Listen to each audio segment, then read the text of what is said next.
नमस्कार, मी अक्षरा आणि तुम्ही पाहत आहात लोकाशा टीव्ही। गेले काही दिवसांपासून राज्यभरात चर्चा सुरू होती की मनोज जरांगे पाटील विधानसभा निवडणुकीत आपले उमेदवार उभे करणार की पाडणार। अखेर आजच्या बैठकीत त्यांनी आपला निर्णय जाहीर केला। जरांगे पाटील यांनी एक संमिश्र शक्तीचा फॉर्म्युला सादर केला आहे, ज्यामुळे 288 पैकी किमान 100 जागांवर मराठा समाजाच्या उमेदवारांचा दबदबा असू शकतो। आंतरवली सराटीत झालेल्या बैठकीमध्ये नक्की काय घडलं? मनोज जरांगे पाटील यांच्या निर्णयाचा निवडणुकीवर काय परिणाम होईल? जरांगे पाटील राजकारणात आल्यामुळे इतर राजकीय पक्षांवर त्याचा काय प्रभाव पडेल? याबद्दल सविस्तर जाणून घेऊया आजच्या या स्पेशल रिपोर्टमधून। गेले काही दिवसांपासून मनोज जरांगे पाटील विधानसभा निवडणुकीत आपले उमेदवार उभे करणार की पाडणार याची चर्चा राज्यभरात सुरू होती। राजकीय वर्तुळात मोठे सस्पेन्स निर्माण झाला होता।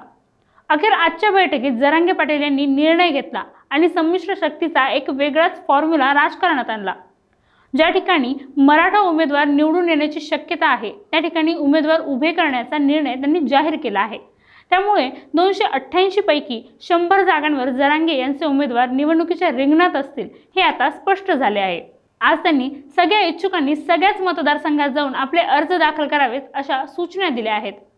त्यामुळे मराठा समाजातील इच्छुक आपापल्या मतदारसंघात अर्ज दाखल करतील। त्यानंतर अर्ज मागे घेण्याच्या वेळी जरांगे पाटील ज्यांना अर्ज मागे घेण्यास सांगतील त्यांनी अर्ज कोणतेही आडेवेडे न घेता मागे घ्यावेत असे त्यांनी म्हटले आहे।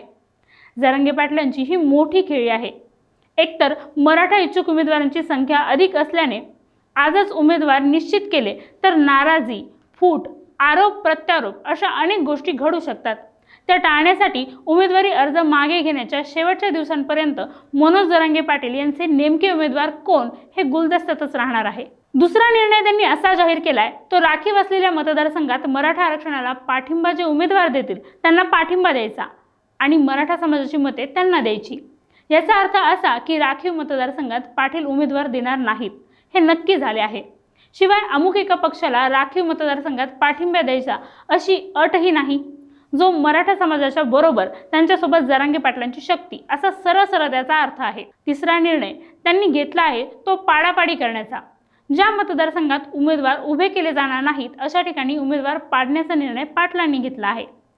आता या मतदारसंघात कोणाला पाडायचे आणि कोणाला निवडून द्यायचे याचे सूत्रही ठरले आहे। जे उमेदवार 500 रुपयांच्या बॉन्डवर मराठा समाजाला ओबीसी मधून आरक्षण देण्याला पाठिंबा जाहीर करतील त्यांना निवडून द्यायचे। मनोज जरांगे पाटील यांनी आज घेतलेल्या निर्णयावरून त्यांनी निवडणूक लढवायची आणि पाडापाडीही करायची असा निर्णय घेतलेला दिसत आहे। त्यांनी निवडणूक लढवण्याचा निर्णय घेतल्याने राजकीय समीकरणे बदलण्याची शक्यता आहे। पाटलांनी आज 4-5 दिवसात काही समीकरणे जुळतात का हे पण बघतोय असं सांगून आणखी सस्पेन्स वाढवला आहे। त्यांच्या डोक्यात कोणती समीकरणे आहेत याची ही उत्सुकता राजकारण्यांना आहे। मनोज जरांगे पाटील यांच्या स्वभावाचे एक वैशिष्ट्य आहे ते म्हणजे एकदाच ते सगळे पत्ते ओपन करत नाहीत। यालाच ते गनिमी कावा म्हणतात। काही गोष्टी त्या राखून ठेवतात। आता संभाजीनगरात जाऊन त्यांनी मुस्लिम धर्मगुरूंची काल भेट घेतली।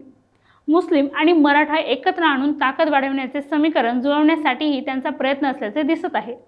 डॉक्टर बाबासाहेब आंबेडकर यांचे पंतू राजरत्न आंबेडकर यांनीही RPI हा पक्ष स्थापन करून राजकारणात उडी घेतली आहे। या दोघांच्याही भेटी सातत्याने होताना दिसले आहे। त्यामुळे राखीव जागा जेथे आहेत त्या ठिकाणी राजरत्न आंबेडकरांना जरांगे पाटील सहकार्य करण्याची शक्यता आहे। ज्या ठिकाणी पाडापाडीचे राजकारण करायचे आहे त्या ठिकाणी स्वराज्य पक्षाचे उमेदवार असतील तर जरांगे यांचे सहकार्य त्यांना मिळू शकते। अशी अनेक समीकरणे तयार करून या निवडणुकीचे गणित बिघडवून टाकण्याचे जरांगे यांनी ठरवून टाकले आहे।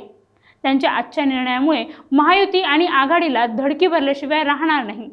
त्यातही भाजपच्या उमेदवारांसाठी हा निर्णय कसोटीचा असणार आहे।